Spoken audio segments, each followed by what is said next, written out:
Hello बच्चों, कैसे हो आप सब। आशा करता हूँ कि ठीक होंगे। तो कल कुछ तकनीकी खराबी की वजह से कल मैं क्लास नहीं ले पाया, इसके लिए मैं क्षमा प्रार्थी। और आज फिर से कंटिन्यू क्लास हो रही है। इसके पहले क्लासेस हुई, इसमें हम जैन धर्म की बात किए। आज हम बात करेंगे बौद्ध धर्म। इसका बात करेंगे बौद्ध धर्म। बौद्ध धर्म, ठीक है। बौद्ध धर्म। जिस तरह से जैन धर्म 6वीं शताब्दी में अपने उत्थान पे बढ़ रहा था, उसी समय एक और धर्म बढ़ रहा था, वो था बौद्ध धर्म। मतलब मीन्स उत्तर वैदिक काल में जहाँ हम कर्म कांडों के हिसाब से अपना कर्मकांड करते थे, जो करते थे, उसी समय कुछ लोग क्या करते हैं, समाज सुधारक के रूप में आते हैं और वो अपना धर्म लेके आते हैं और वो अनिश्वरवादी बात करते हैं कि ईश्वर का कोई रूप नहीं। ठीक है, बहुत सारे धर्म आएंगे। अभी अभी तो मैंने जैन धर्म का बात किया, अब आ रहा है बौद्ध धर्म। सबसे पहले बात होगी कि बौद्ध धर्म है क्या। बौद्ध धर्म के संस्थापक कौन है?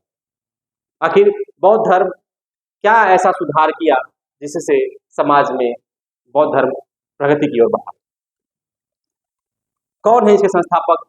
जैसा कि हम जानते हैं, बहुत नाम सुने होंगे कि बौद्ध धर्म के जो संस्थापक है वो कौन है? महात्मा बुद्ध। महात्मा बुद्ध कैसे महात्मा बुद्ध बने? एक छोटा सा लड़का सिद्धार्थ से महात्मा बुद्ध तक का सफर, और उसने अपने शिक्षा ग्रहण करके उसे उपदेश के माध्यम से लोगों तक पहुंचाया। तो आखिर क्या कला थी उस व्यक्ति के अंदर, जो ऐसे समय में जब कर्मकांडों का बोलबाला था, अपने धर्म को इस्टेब्लिश कर रहा है, उसके अंदर क्या खासियत है? ठीक है, तो बात करेंगे हम महात्मा बुद्ध के बारे में। महात्मा बुद्ध का जन्म कब हुआ, पिता का नाम क्या था, पत्नी कौन थी, बेटा कौन था, साथ ही साथ उनकी माँ कौन थी। उनका प्रश्न जहां से पूछता है कि प्रथम उपदेश गौतम बुद्ध ने कहाँ दिया, सबसे ज्यादा उपदेश किस जगह पे दिया, शिक्षा कहाँ ग्रहण किया, ज्ञान की प्राप्ति कहाँ हुई, शुरुआती दौर में उनके गुरु कौन है, उसके बाद उनके गुरु कौन है, आखिर ऐसा क्या उनको महसूस हुआ कि वो जो है बौद्ध धर्म की स्थापना कर देते हैं। इन सभी बातों का गहनता से अध्ययन करेंगे, धीरे धीरे हम लोग चलेंगे। तो कह सकते हैं बौद्ध धर्म एक क्या है? प्राचीन धर्म है। क्या कहते हैं? बौद्ध धर्म। बौद्ध धर्म एक प्राचीन धर्म। क्यों भाई साहब? क्योंकि बौद्ध धर्म 6वीं शताब्दी ईसा पूर्व में इसकी क्या हो रही है? उत्पत्ति हो रही है। ठीक है, स्थापना कौन कर रहा है? स्थापना कर रहे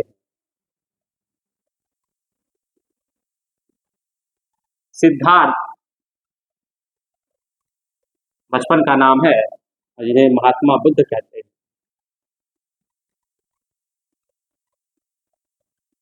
कभी प्रश्न घुमाने के लिए पूछ सकता है, अगर सिद्धार्थ का नाम दिया, महात्मा बुद्ध नहीं दिया है, तब भी ऑप्शन में आप क्या करेंगे? सिद्धार्थ करेंगे।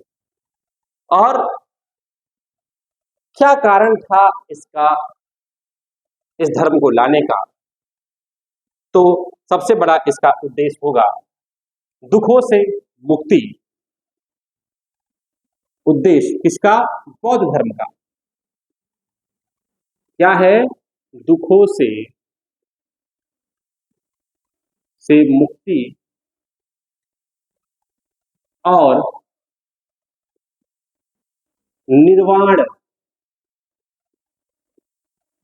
निर्वाण की प्राप्ति। ठीक है, निर्वाण का तात्पर्य है शून्य की प्राप्ति, अनंत की प्राप्ति, मोक्ष की प्राप्ति,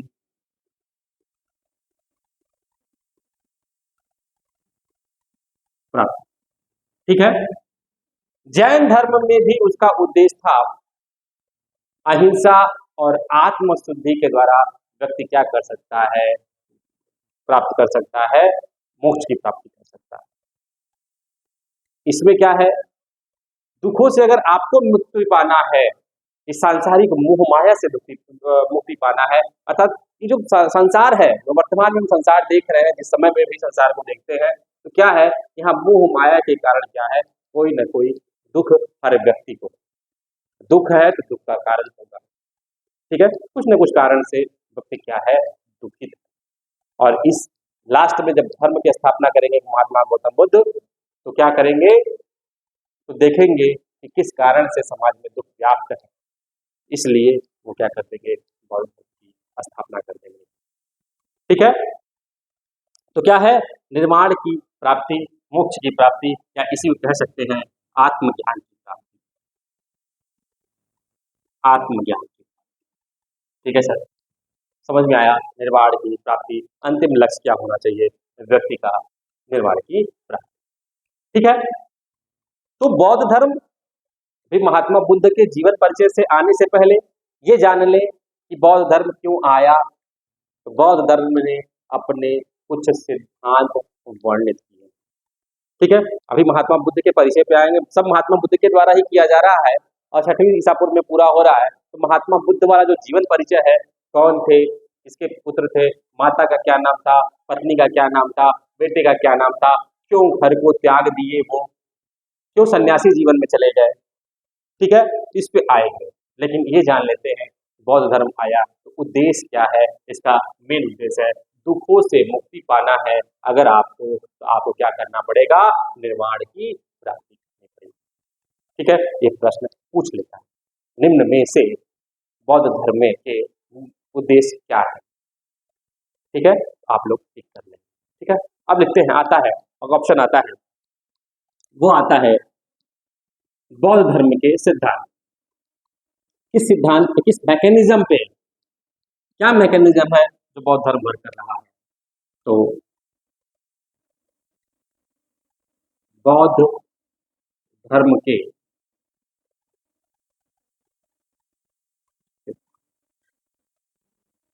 तो महात्मा बुद्ध जो है बौद्ध धर्म के कुल 4 सिद्धांत देते हैं, कितने, 4 सिद्धांत,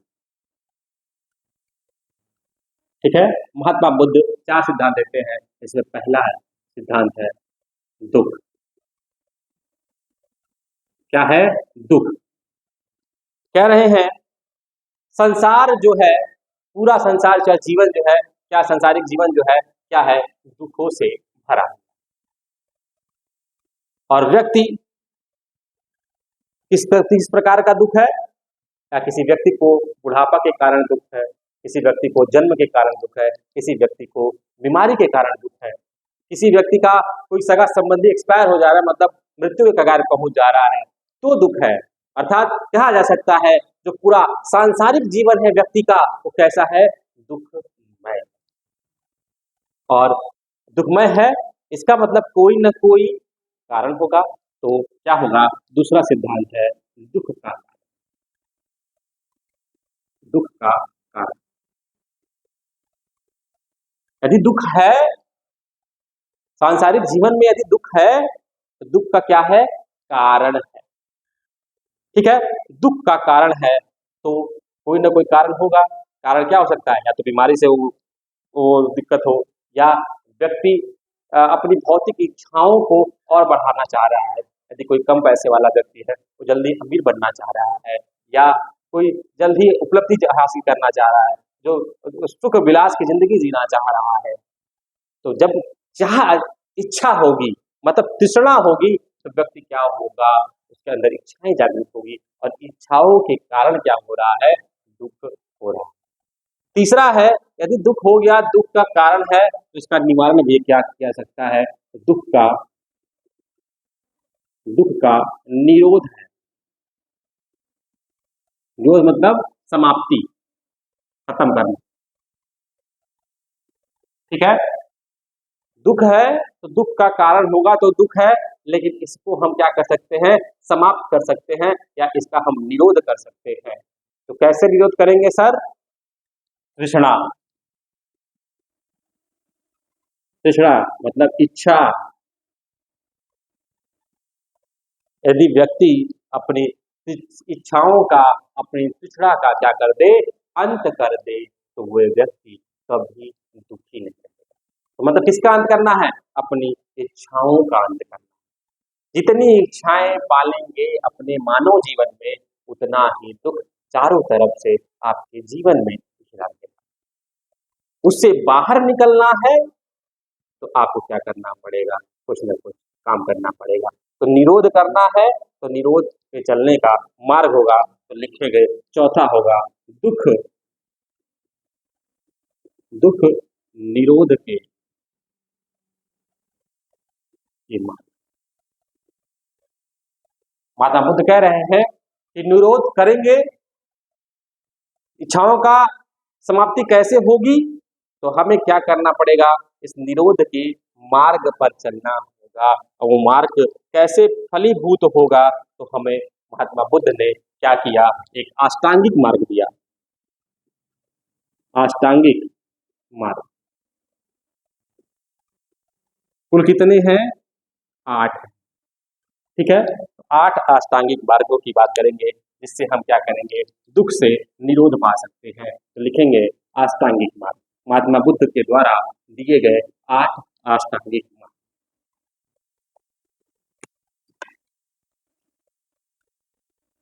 महात्मा बुद्ध के द्वारा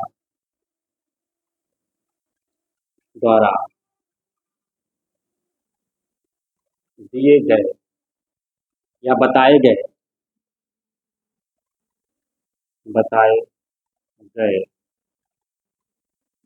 अष्टांगिक अष्टांगिक मार्ग। ठीक है, और अष्टांगिक मार्ग मतलब, इसका मतलब है 8 नियम। ठीक है, तो पहला है सम्यक दृष्टि। व्यक्ति जो है एकदम सम्यक दृष्टि है, उसका मतलब सही दृष्टिकोण है, सही दृष्टिकोण है अपने लक्ष्य हेतु या अपने जीवन हेतु। उसका जीवन कैसा होगा, अगर दृष्टिकोण सही है तो वो दुख नहीं आएगा, दुख खत्म हो जाएगा, उसकी तृष्णा, उसकी इच्छाएं क्या होंगी, मर जाएंगी, और व्यक्ति के जीवन से दुख समाप्त हो जाएगा, अगर 8 में से अगर इस नियम पे भी चले तो। ठीक है, दूसरा है सम्यक संकल्प, सही संकल्प।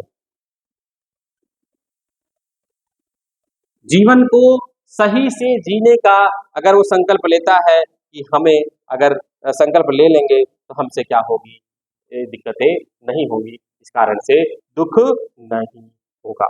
फिर आता है सम्यक वाणी,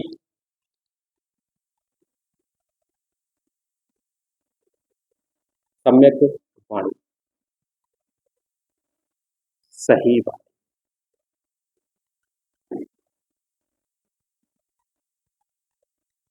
बच्चों, वाणी एक ऐसा माध्यम है जो हमारे बोलचाल का भी माध्यम। हम किसी से इंटरेक्ट करते हैं तो अपनी वाणी के थ्रू करते हैं।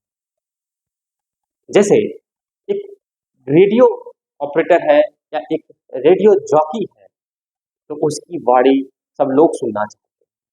एक सिंगर है, उसकी मधुर वाणी से जो गीत निकल रही है वो भी बहुत अच्छा लगता है, कानों को लाभप्रद होता है। कभी कभी हम लोग कर्कश आवाज में बोल रहे हैं, किसी को डांट देते हैं, उसकी वजह से कोई बच्चा है या कोई बूढ़ा है तो क्या हो रहा है, हमारी बातों से दुखी हो रहा है। कभी गंदी बातें किसी को बोल दे रहे हैं, किसी के साथ गाली गलौज कर दे रहे हैं, तो भी क्या हो रहा है, ये हमारी वाणी ही है जो दूसरे को प्रभावित कर रही है, दूसरे को दुखी कर रही है। यदि हम सही वाणी का प्रयोग कर लें तो हम इस दुख से भी बच सकते हैं। तो हो सकता है उसकी ही वाणी खराब हो या मेरी, जिससे मैं बात कर रहा हूँ, मेरी वाणी खराब है, दोनों में से किसी के कारण अगर ऐसा हो रहा है, तो यदि हर व्यक्ति, इस समाज का, इस सांसारिक रूप जीवन का हर व्यक्ति सही वाणी का प्रयोग करे तो दुख क्या हो जाएगा, मतलब खत्म हो जाएगा, निरोध हो जाएगा। ठीक है, चौथा आता है सम्यक कर्म, सही कर्म। सबसे कर्मा फल देता है, जैसा आपका कर्मा होगा आपको उसका वैसा ही फल मिलेगा। कभी कभी कहावतों में सुने होंगे, जैसा कर्म किए हो वैसा फल मिलेगा, भगवान तुमको वैसा फल देंगे। हम तो कोई नहीं है, हम तो इन सब कहते हो सुने होगा आसपास के लोगों से, घर परिवार में, हम तो कोई नहीं है तुम्हारे लिए, हमारा क्या है। आप छात्र जीवन में है, घर परिवार से ताने मिलते होंगे, हमारा क्या लिए हो, हमारी जिंदगी तो आधी से ऊपर कट गई है, अपना कर्म देखो, अच्छा करोगे तो जीवन अच्छा बीतेगा, अच्छा नहीं करोगे तो अच्छा नहीं, दुखी रहोगे हमेशा। अगर हमारा लक्ष्य है एग्जाम पास करना, तो एग्जाम पास करने के लिए हमें जितना दृढ़ निश्चय करके, जितना करके हमें अपनी चीजों को पूरा बल, पूरा क्या करना, झकझोर देना किस चीज पे, अपनी पढ़ाई पर, ताकि पढ़ाई इतनी अच्छी कर ले कि जो भी एग्जाम हमारा निकल रहा है वो क्या हो, अच्छे से। तो सम्यक कर्म, सही कर्म, सही दिशा में कर्म करेंगे तो हमें क्या मिलेगा, उसका पॉजिटिव रिजल्ट मिलेगा, और उस कर्म से हम दुखी नहीं होंगे। अच्छा कर्म नहीं करेंगे तो रिजल्ट क्या होगा, निगेटिव आएगा, और निगेटिव आएगा या 1 नंबर 2 नंबर से रुक जाएगा, कितना दुख होता है आप लोग जान सकते हैं। तो उस दुख से बचना है तो क्या करना है, सम्यक कर्म करना पड़ेगा, सही कर्म करना पड़ेगा। फिर कह रहा है सम्यक आजीविका, सम्यक आजीविका। ठीक है, आजीविका मतलब रोजगार, जीवन यापन करने के लिए जिस साधन का उपयोग करते हैं उसे हम रोजगार कहते हैं, उसको या क्या कहते हैं, आजीविका कहते हैं। हर व्यक्ति की अपनी अलग अलग आजीविका होगी, कोई होगा किसी क्षेत्र से जुड़ा होगा, कोई कर्मकार होगा, कोई सूतकार होगा, कोई डॉक्टर होगा, कोई इंजीनियर होगा, कोई टीचर होगा, कोई उद्योगपति होगा, सबके अपने अलग अलग रोजगार है, अपना अलग अलग कर्म है, वो अपने अलग अलग कर्मों में क्या है, लगा। तो बच्चों, जो भी आजीविका आप कर रहे हैं उसमें निपुणता लाइए, सही तरीके से करिए, उसमें 3-5 जब करेंगे वो दुख होगा। जैसे आवश्यकता से अधिक धन कमाने की अगर आप कोशिश करेंगे तो आपके जीवन में दुख होगा। एग्जाम्पल के रूप में, यदि आप एक सिविल सर्वेंट हैं, आप सरकार आपको एक मुफ्त जो है महीने में सैलरी देती है, जिससे आपका पूरा जीवन चल सकता है, एक महीने बीतता जाएगा आपको पता नहीं चलेगा। लेकिन क्या है, आपकी इच्छाएं बढ़ी तो पैसा और चाहिए, पैसा और चाहिए तो आप गलत काम करने लगेंगे, जब गलत काम इतना करेंगे उतना आप दुखी रहेंगे, उतना टेंशन में रहेंगे, टेंशन होगा तो बीपी होगा, हार्ट अटैक होगा, और किसी न किसी भगवान के प्यारे हो जाएंगे। तो इस तरह के मोक्ष प्राप्ति चाहते हैं कि जीवन को अच्छा करने के बाद जो आपका लास्ट वाले जो मुक्ति का समय आए वो कैसा हो, अच्छा हो। तो क्या करना पड़ेगा, हमें सही आजीविका का स्रोत देखना पड़ेगा। फिर कहते हैं सम्यक व्यायाम,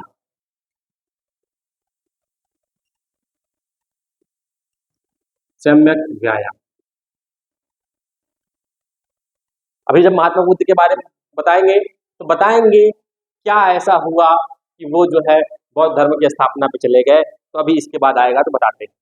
तो व्यक्ति का शरीर, जो मानव शरीर है, अगर वो सही नहीं या फिजिकल लेवल पे आप ठीक नहीं है, निपुण नहीं है अपनी शारीरिक शक्ति से, तो क्या होगा, हमेशा डॉक्टर का चक्कर लगाएंगे, डॉक्टर का चक्कर लगाएंगे तो पैसा खर्च होगा, पैसा खर्च होगा तो दुख होगा। और भले कितना पैसा भी हो जाए, यदि व्यक्ति रोगी काया का है तो उसके जीवन में जब तक वो जिंदा है तब तक क्या है, दुख। इसलिए इससे बचना है तो आपको सही रूप से सही समय पर आपको क्या करना चाहिए, फिजिकल एक्टिविटी करनी चाहिए, अर्थात व्यायाम करना। ठीक है, तो कि कौन सा, छठवां आस्तांगिक मार्ग है, और कहते हैं सम्यक स्मृति, सम्यक स्मृति। जो भी काम करिए, जो भी चीज कर रहे हैं, एक सही स्मृति बनाइए, एक सही इमेज बनाइए अपने लोगों में, तो भी क्या होगा, एक गलत इमेज रहेगा, लोग आपको गंदा कहेंगे, जब गंदा कहेंगे तो आपको क्या होगा, दुखी होगा, तो दुख होगा, और दुख से हमको क्या करना है, निपटना है, हमें अष्टांगिक मार्ग में चलना है, तो हमें क्या करना चाहिए, एक सम्यक स्मृति बनानी पड़ेगी, एक सम्यक इमेज बनाना पड़ेगा लोगों के अंदर, ताकि आपको दुख की भावना न हो। ठीक है, लास्ट है जो है सम्यक समाधि।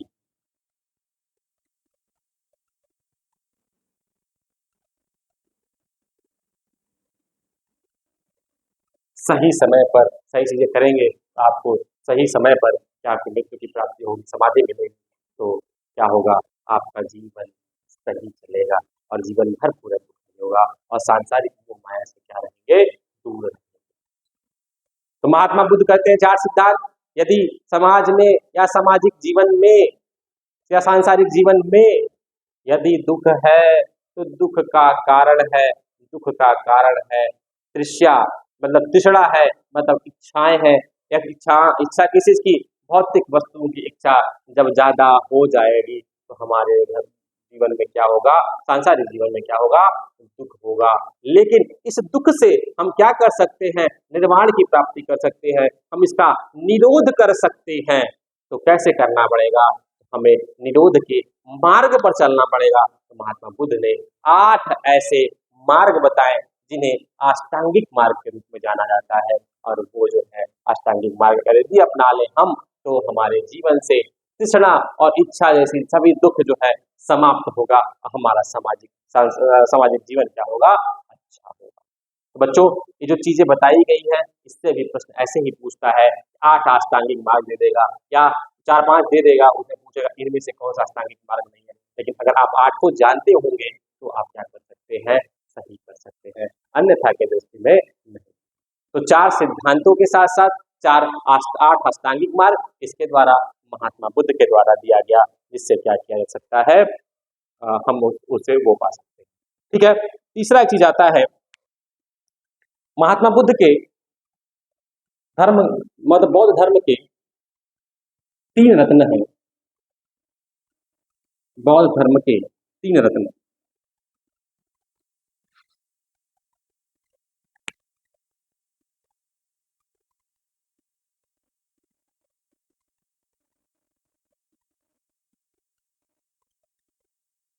धर्म के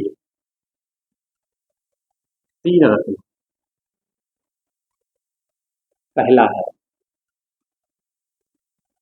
बुद्ध,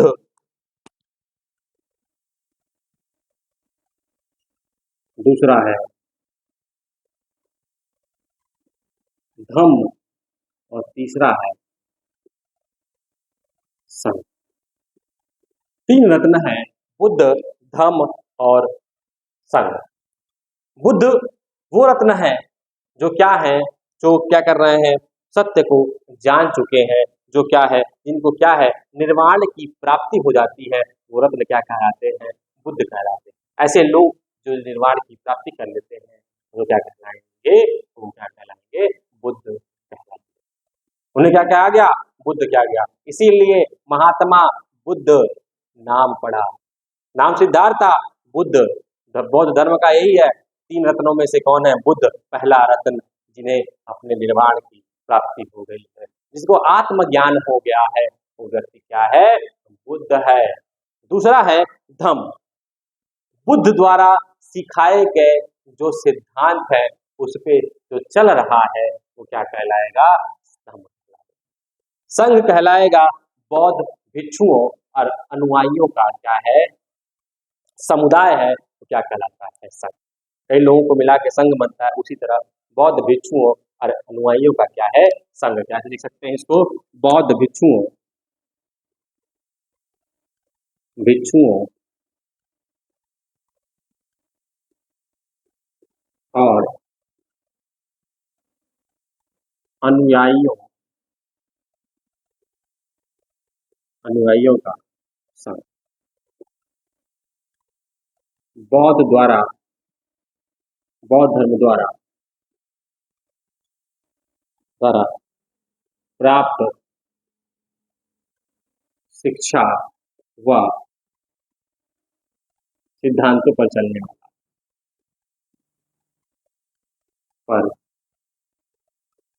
चलने वाले लोग।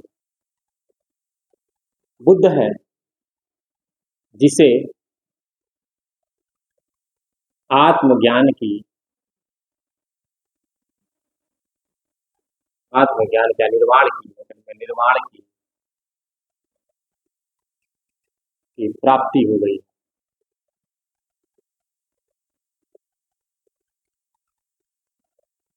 ठीक है, तो बौद्ध धर्म में पहले क्या था, चार सिद्धांत हो गए, 8 अष्टांगिक मार्ग हो गए, और 3 क्या है, रत्न है बौद्ध धर्म के।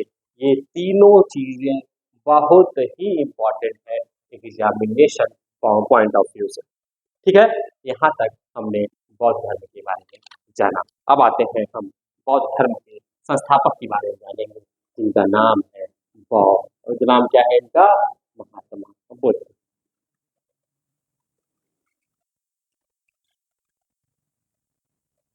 संस्थापक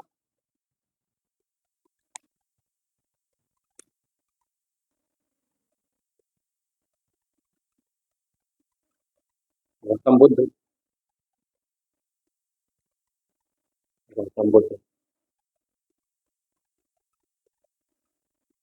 बचपन का नाम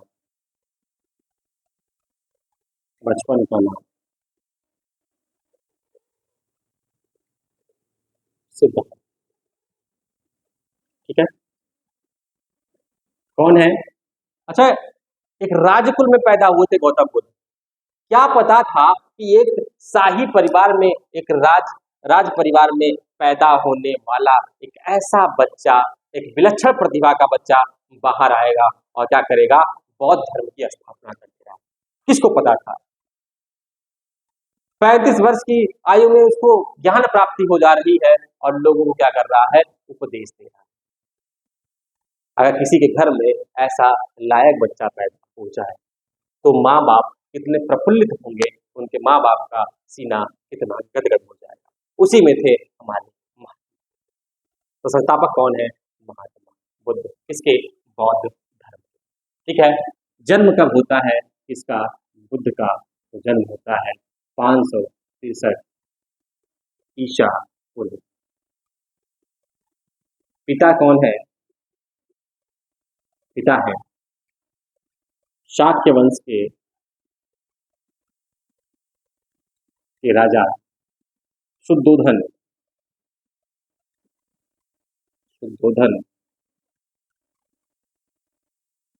के यहाँ, शाक्य वंश के राजा शुद्धोधन के यहाँ ईसा पूर्व कहाँ हुआ था, लुम्बिनी कपिलवस्तु।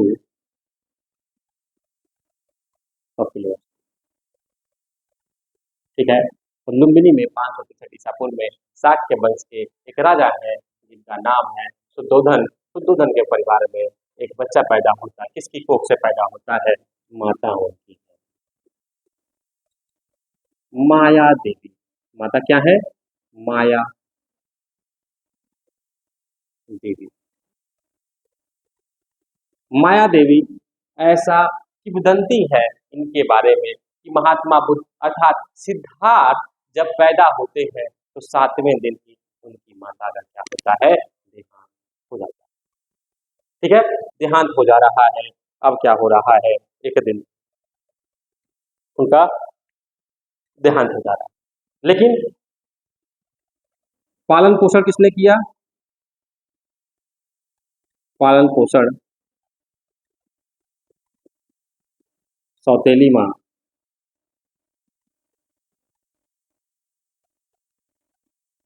कौन है, प्रजापति गौतमी। प्रजापति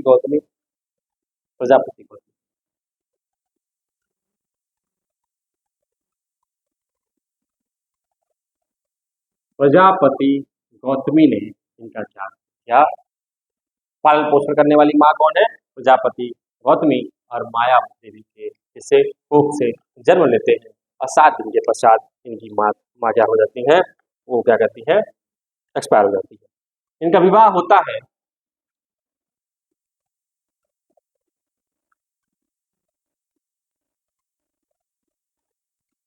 यशोधरा से और एक पुत्र पैदा होता है। पुत्र कौन है इनका? राहुल।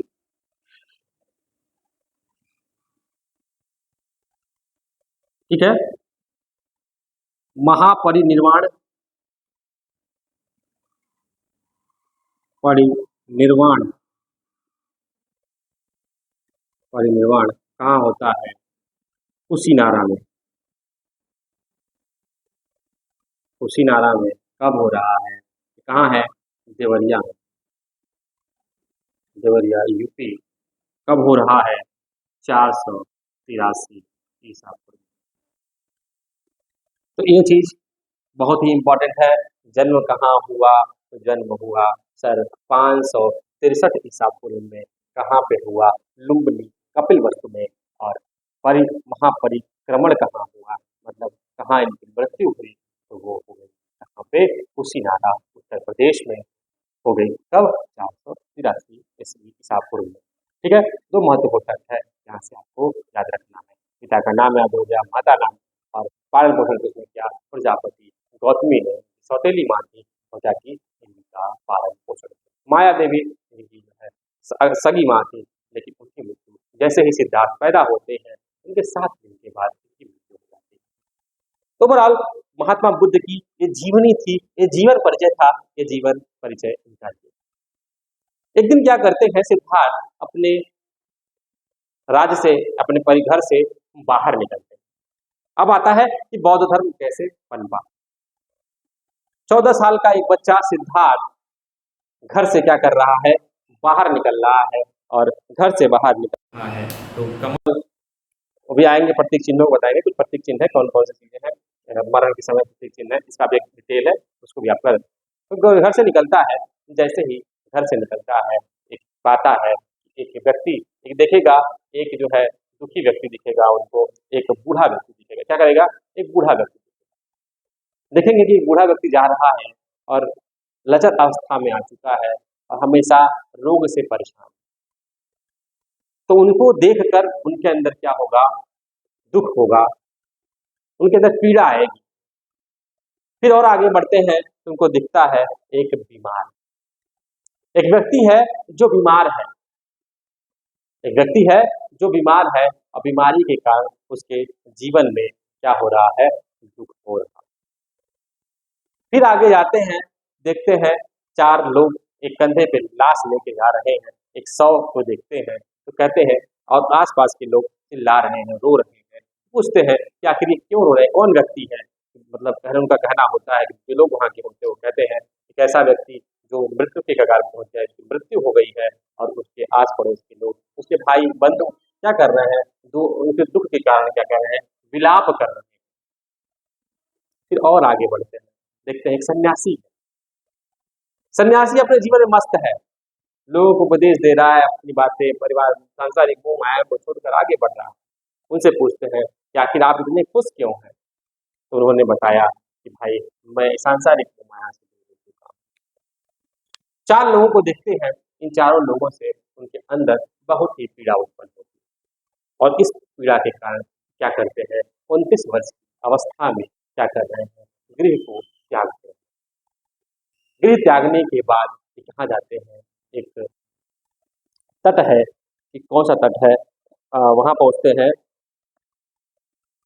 निरंजना, निरंजना नदी। ठीक है। निरंजना नदी अर्थात फाल्गु नदी भी उसे कहते हैं, उसके तट पर जाते हैं और 6 वर्ष की कठिन तपस्या पे उनको पीपल के वृक्ष के नीचे, उन्हें क्या पीपल का वृक्ष मतलब क्या उसे कहते हैं? बोध वृक्ष भी कहते हैं। पीपल के वृक्ष के नीचे उन्हें क्या होता है? ज्ञान की प्राप्ति होती है, अर्थात आत्मज्ञान की प्राप्ति होती है। क्योंकि आत्मज्ञान की जो प्राप्ति कर ले रहा है उसको क्या कहते हैं? हम बुद्ध कह रहे हैं, बुद्ध की श्रेणी में उसे रख रहे हैं। इसलिए बुद्ध नाम पड़ गया, उनकी माता गौतमी थी, उनका नाम पड़ गया गौतम। समझ में आ रहा है कि सिद्धार्थ गौतम बुद्ध कैसे बना? तो क्या हो रहा है? उसको 35 वर्ष की अवस्था में कहाँ पे? निरंजना नदी या फाल्गु नदी के तट पर पीपल के वृक्ष के नीचे या उसे कहते हैं बोध वृक्ष के नीचे ज्ञान प्राप्त हो जाता है और उस स्थान को कहते हैं बोध गया। ठीक है। और कब प्राप्त होता है? तो पूर्णिमा में, पूर्णिमा के दिन प्राप्त होता है, इसलिए उन्हें महात्मा बुद्ध कहते हैं। तो फिर लिखिए, एक चीज और लिखेंगे फैक्ट,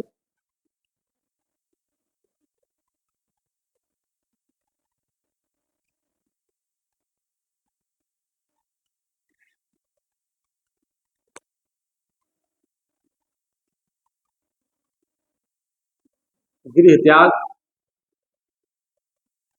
29 वर्ष की अवस्था में अवस्था में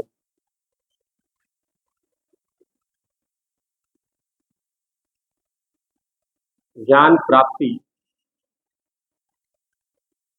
6 वर्ष पश्चात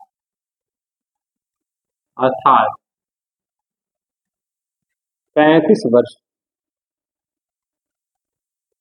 की अवस्था में पूर्णिमा में कहाँ स्थान?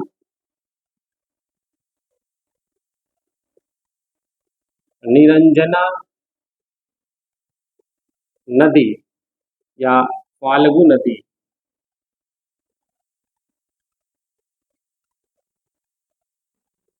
नदी के तट पर कहाँ? पीपल बोध वृक्ष बौद्ध वृक्ष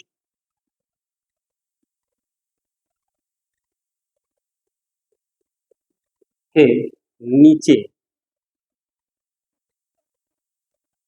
ज्ञान की प्राप्ति। ठीक है सर। कहाँ पे? तो 29 वर्ष की अवस्था में गृह त्याग करते हैं, 6 वर्ष के पश्चात अर्थात 35 वर्ष में, कब? पूर्णिमा में। कब? निरंजना नदी के तट पर पीपल के पेड़ के नीचे क्या होती है? ज्ञान की प्राप्ति करते हैं। और महात्मा अर्थात निर्वाण की प्राप्ति कर लिए महात्मा बुद्ध 35 वर्ष के लिए, तब से उन्हें क्या कहा जाने लगा? तब से इन्हें सिद्धार्थ से गौतम बुद्ध कहा जाने लगा। ठीक है। अब आगे बढ़ते हैं इसके। अब कहेंगे गृह त्याग के समय, जब गृह त्याग करेंगे, एक व्यक्ति से मुलाकात होगी जो उनके गुरु होंगे। पहले गुरु आलार कलाम, आलार कलाम कौन होंगे? कि पहले गुरु जब यह गृह त्यागेंगे, इनसे क्या करेंगे? शिक्षा लेंगे। किसकी? सांख्य दर्शन।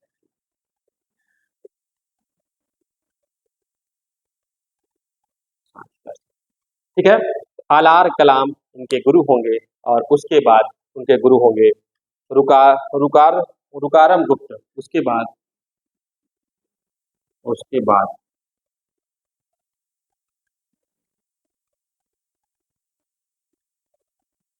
रुकारम गुप्त क्या होंगे? उनके गुरु होंगे। ठीक है। तो यहाँ तक आ रहा है कि आलार कलाम जैसे ही गृह को त्यागेंगे तो उनके गुरु कौन होंगे? आलार कलाम होंगे। ठीक है। 35 वर्ष की अवस्था में एक सिद्धार्थ, जो छोटा सा बच्चा निकल रहा है घर परिवार को त्याग कर, उसको 35 वर्ष की अवस्था में ज्ञान की प्राप्ति हो जाती है, मतलब आत्मज्ञान की प्राप्ति होती है और वो बच्चा बौद्ध धर्म की स्थापना कर देता है। जब निर्वाण की प्राप्ति होती है तो ज्ञान की जब प्राप्ति होगी तो क्या करेंगे? उपदेश के माध्यम से लोगों तक पहुंचाएंगे। जब वो अपनी तपस्या को पूर्ण कर लेते हैं, ज्ञान की प्राप्त करते हैं, तो वो निकल पड़ते हैं समाज, फिर से निकलते हैं कहाँ पे? ज्ञान प्राप्ति के बाद वो निकल पड़ते हैं समाज में और सांसारिक जीवन को फिर से आगे बढ़ाने, लोगों को सिखाने के लिए या उपदेश देने के लिए निकलते हैं। तो पूछता है कि बुद्ध ने पहला उपदेश कहाँ? पहला उपदेश कहाँ दिया साहब? पहला उपदेश दिया आप सारनाथ कहाँ है ये? वाराणसी। सारनाथ वाराणसी में महात्मा बुद्ध ने पहला उपदेश दिया।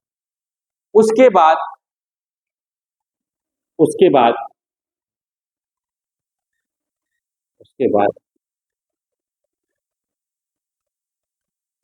कौशल, कौशाम्बी, वैशाली वैशाली आदि आदि जगहों पर क्या किया? उपदेश दिया। उपदेश दिया। ठीक है। पहला पहला उपदेश कहाँ दिया? सारनाथ में दिया। उसके पश्चात इनके उपदेश कहाँ है? इसके बाद इनके उपदेश वैशाली, कौशल और कौशाम्बी जैसे अन्य राज्यों में उपदेश दिया। एक प्रश्न पूछता है कि गौतम बुद्ध ने सबसे ज्यादा उपदेश कहाँ दिया? तो सबसे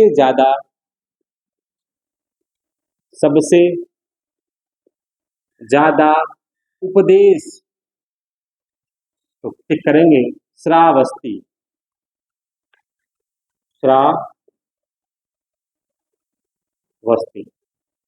श्रावस्ती पर टिक करेंगे। श्रावस्ती को अंडरलाइन कर दीजिए। सबसे ज्यादा श्रावस्ती, सबसे पहला कहाँ देते हैं? सारनाथ वाराणसी। 35 वर्ष की अवस्था में एक व्यक्ति को, जिसका नाम महात्मा बुद्ध है, उसको क्या होता है? निर्वाण की प्राप्ति होती है, अर्थात आत्मज्ञान की प्राप्ति होती है। और वो कहाँ निकल पड़ता है? सांसारिक जीवन में निकल पड़ता है, लोगों को उपदेश देने कि जीवन को आप ऐसे जिए। यदि आप अष्टांगिक मार्ग पर चलेंगे, उन्हीं के द्वारा कहे गए अष्टांगिक मार्ग है, उन्हीं के द्वारा दिए गए सिद्धांत हैं। इसके पहले हमने पढ़ा महात्मा बुद्ध ने जो 4 सिद्धांत दिए थे, महात्मा बुद्ध ने 8 अष्टांगिक मार्ग दिए हैं। किसी चीज के मतलब तृष्णा या इच्छा से निरोध करने के लिए जो 8 अष्टांगिक मार्ग दिए हैं, यदि इस पे चलेंगे हम लोग तो हमारा जीवन क्या है? दुखमय नहीं होगा, दुख से समाप्ति हो जाएगी। दुख क्या होगा? हमारे जीवन से समाप्त हो जाएगा यदि हम तृष्णा को खत्म कर लें। उसका क्या काम है? हम निर्वाण की प्राप्ति करें। ठीक है। पूछता है कि जो उपदेश दिए तो भाषा क्या थी? तो भाषा, उपदेश की भाषा क्या है? पाली। तो महात्मा बुद्ध द्वारा दिए गए उपदेश की भाषा क्या है? पाली है। जैसे संस्कृत है, जैसे प्रकृत है, वैसे ही क्या है? एक पाली है।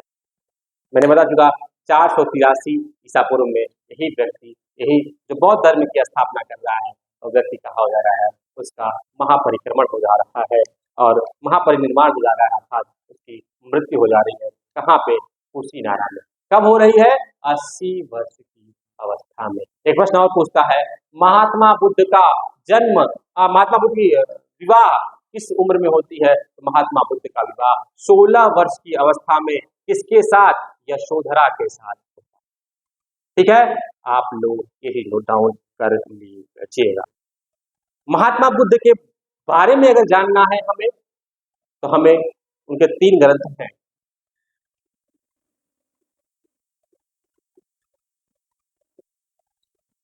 बौद्ध के बारे में हमें ज्ञान त्रिपिटक के द्वारा, पिटक मतलब ग्रंथ, मिलती है। कौन सा है? पहला विनय पिटक,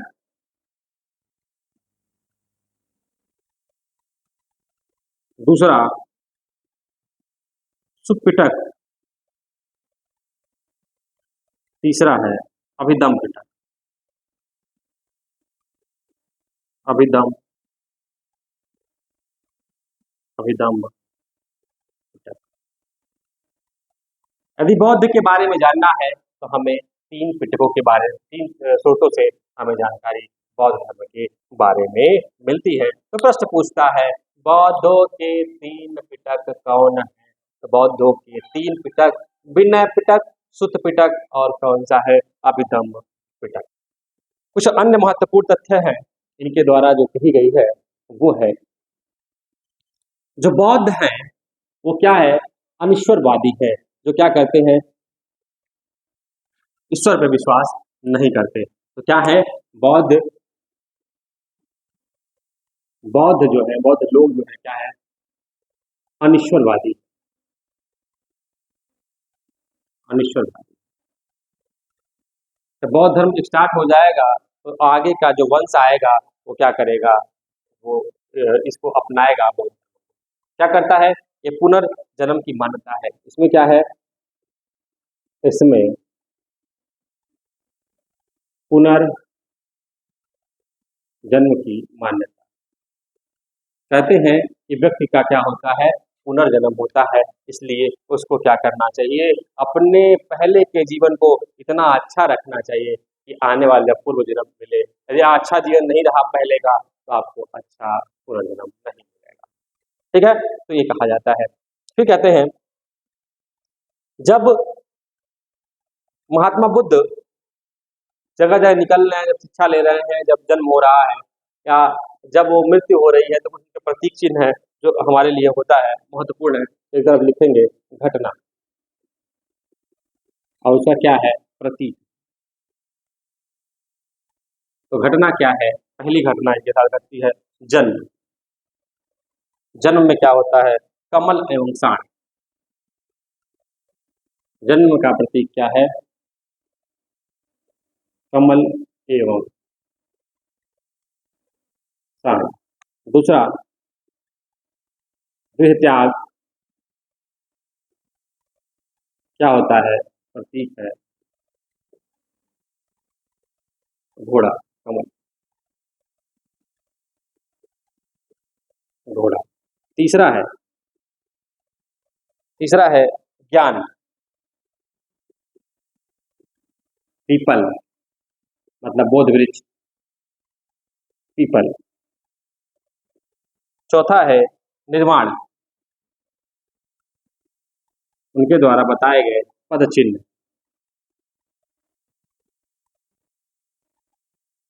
चिन्ह। और छठा है मृत्यु,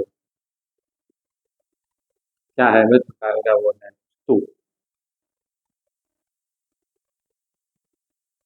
ऐसी भी किंवदंती है कि जब महात्मा बुद्ध मरे थे तो उसी समय उनका जो अवशेष था उसको 8 जगहों पर गाड़ दिया गया है, और वहां पे क्या कर दिया है, स्तूप बना दिया गया है। और जहां जहां 8 जगह स्तूप किया जाएगा तो किसका है, महात्मा बुद्ध के शारीरिक जब मृत्यु हो जाती है उसी का क्या है, क्या क्या अवशेष है, वो 8 स्तूप। ठीक है, तो ये थे इनके वो। फिर आते हैं बौद्ध सभाएं। जैसे जैन धर्म में भी क्या हो रहा था, सभाओं की बात हो रही थी, उसी तरह क्या है, बौद्ध बौद्ध धर्म की सभाएं क्या है, समिति। ठीक है, समिति अर्थात ऋषि मुनि साधुओं का क्या होता था, समिति नहीं, संगीति, संगीति, sorry, संगीति होता है। और संगीति होता है मतलब जितने भी ऋषि मुनि या साधु हैं उनका एक संघ बुलाया जाता है, वो क्या होती है, संगीति के माध्यम से उसे सभा होगा, सभा, समय, फिर क्या है, स्थान, चार्ट बना लीजिए, अध्यक्ष, और इधर लग लीजिए शासन, किसका शासन रहा सब। पहले कर लीजिए, प्रथम संगीति, द्वितीय संगीति, संगीति, तृतीय संगीति, संगीति। समय 483 ईसा पूर्व, 383 ईसा पूर्व और 255 ईसा पूर्व। फिर आता है चतुर्थ, ठीक है, संगीति कब होती है? ये होती है ईस्वी की प्रथम शताब्दी, प्रथम शताब्दी में। स्थान है राजगृह,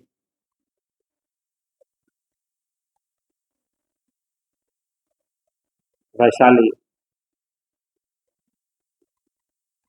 पाटलिपुत्र, और ये क्या है? इसी कुंडलवली,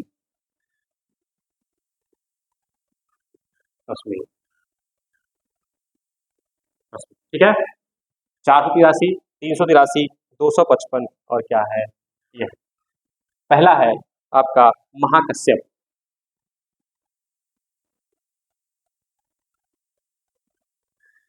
महाकश्यप। दूसरे हैं आपके सबाकामी,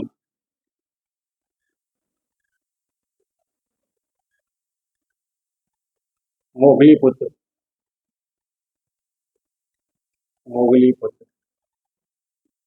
और ये है, इस समय है वसुमित्र अध्यक्ष होते हैं, और क्या है? अश्वघोष उस समय, वो क्या होते हैं उस समय? इसके क्या होते हैं? उपाध्यक्ष होते हैं। ये अजात शत्रु,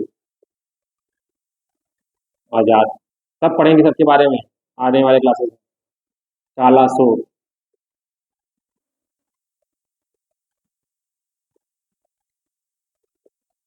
कालासोर। और ये क्या है? अशोक है, मौर्य वंश के अशोक। ये किसके साथ में होता है? कनिष्क, ठीक है। बौद्ध धर्म में संगीतियां बहुत ही प्रसिद्ध हैं। संगीतियों का मतलब है सभा, सभा। जैसे जैन धर्म में भी सभाएं संगीति होती थी, और इसमें भी हो रही है। संगीत में कौन भाग लेता था? संगीत में ऋषि मुनि या साधु जो निर्वाण को प्राप्त कर चुके हैं, तो सांसारिक जीवन को जानने के लिए संगीतियों का आयोजन करते थे। इसके माध्यम से लोगों को प्रचारित करते थे, उपदेशित करते थे। ये क्या होती थी? संगीत। तो 4 संगीतियां बौद्ध धर्म में, पहली, दूसरी, तीसरी, चौथी। पहली स्टार्ट होती है जो कि सबने 483, दूसरी 383, चौथी जो होती है, तीसरी होती है 355, और चौथी जो होती है इस ईस्वी शताब्दी, प्रथम शताब्दी में ये चीज होती है, ठीक है। फिर आता है स्थान पूछता है, पहला राजगिरी, दूसरा वैशाली, तीसरा पाटलिपुत्र, चौथा कहाँ पर है? कुंडल, कश्मीर। फिर पूछता है अध्यक्ष कौन थे? पहले के अध्यक्ष थे आपके महाकश्यप, दूसरे सबाकामी, तीसरे मोगलीपुत्र, और चौथे हैं वसुमित्र ऑब्लिक अश्वघोष थे। और क्या था? असर किसका था? पूछता हमेशा पूछा, बहुत सारे प्रश्न पूछे इससे। ध्यान रखना, चार्ट को अगर एक बार याद कर लीजिए तो किसी न किसी एग्जाम में क्वेश्चन आएगा, जरूर जरूर ही जरूर आएगा। इसको आप लोगों को याद करना पड़ेगा। तो कौन है? अजात शत्रु, दूसरे कालाशोक, तीसरे अशोक, चौथे कौन है? चौथे में कौन है? कनिष्क। इस तरह से बौद्ध बौद्ध धर्म में क्या होती है? 4 संगीतियां होती है। अब आते हैं अनुयायी कौन थे? तो बौद्ध धर्म के अनुयायी, जब महात्मा बुद्ध की मृत्यु हो जाएगी तो जो इनसे शिक्षा लिए रहेंगे वो क्या करेंगे? बौद्ध धर्म को क्या करेंगे? प्रसारित करेंगे। तो बौद्ध धर्म के अनुयायी,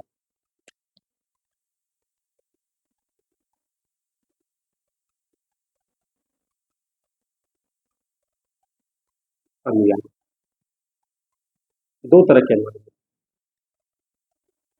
एक थे भिक्षुक और दूसरे कौन थे? उपासक।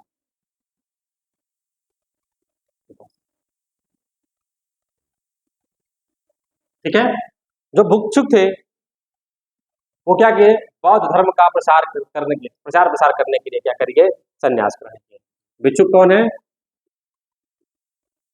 बौद्ध धर्म का प्रचार प्रसार करने हेतु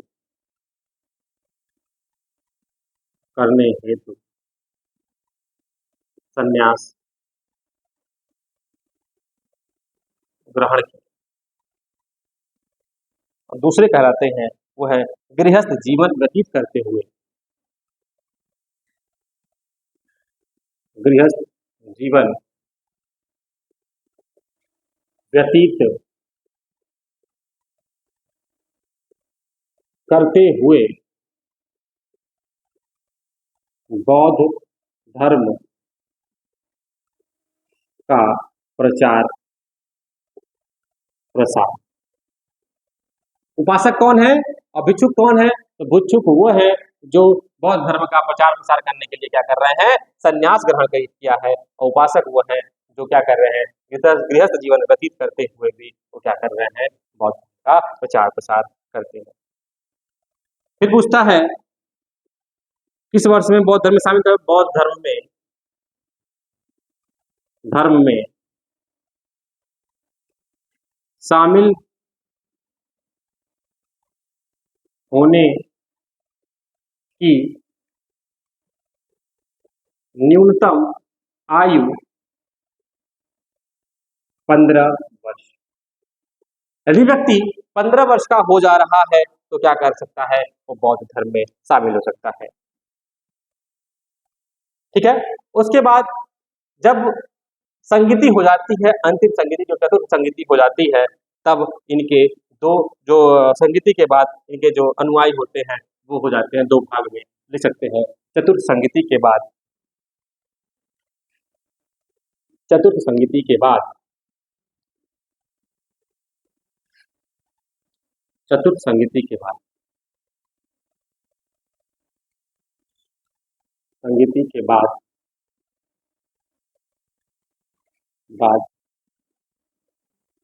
के अनुयायी, ठीक है, इसको दो भागों में बांट सकते हैं। एक होते हैं हीनयान,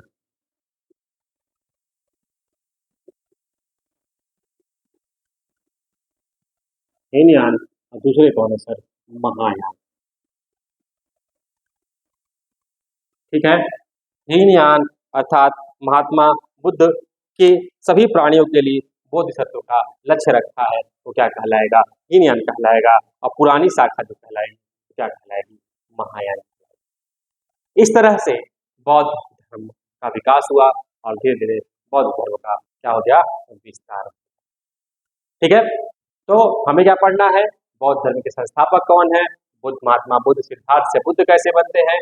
उनके द्वारा दिए गए अष्टांगिक मार्ग, उनके द्वारा दिए गए सिद्धांत, उनके द्वारा कराई गई, उनके बौद्ध धर्म को प्रसारित करने के लिए कराई गई संगीति, भाषा, और कहाँ पैदा हुए, माता का नाम, पिता का नाम, पुत्र का नाम। ठीक है। इन सब का हमें क्या करना पड़ेगा? ज्ञान पड़ेगा। और आप नोट्स बनाएंगे, लिखेंगे और इसे याद करने की कोशिश करेंगे। इससे कोई न कोई प्रश्न किसी न किसी एग्जाम में किसी भी तरीके से पूछ रहा है। तो हमारा दुआ है, हमारा आशीर्वाद है, आपको स्वस्थ रहिए, मस्त रहिए और पढ़ाई की जो निरंतरता है उसे जारी करिए। और यदि आप मेरा द्वारा पढ़ाया गया जो ज्ञान है या जो मैं पढ़ा रहा हूँ आपको समझ आ रहा है और आपको लगता है कि किसी दूसरे व्यक्ति के काम आ सकता है, तो आप लोग इसको शेयर और सब्सक्राइब जरूर करिएगा, जिससे हमारा भी हौसला बढ़ता है और हम नए नए वीडियोस को लाएं आपके सामने, नए नए बातें आपके सामने करें। नेक्स्ट वीडियो तक आने के लिए धन्यवाद। फिर बात करते हैं कल। धन्यवाद।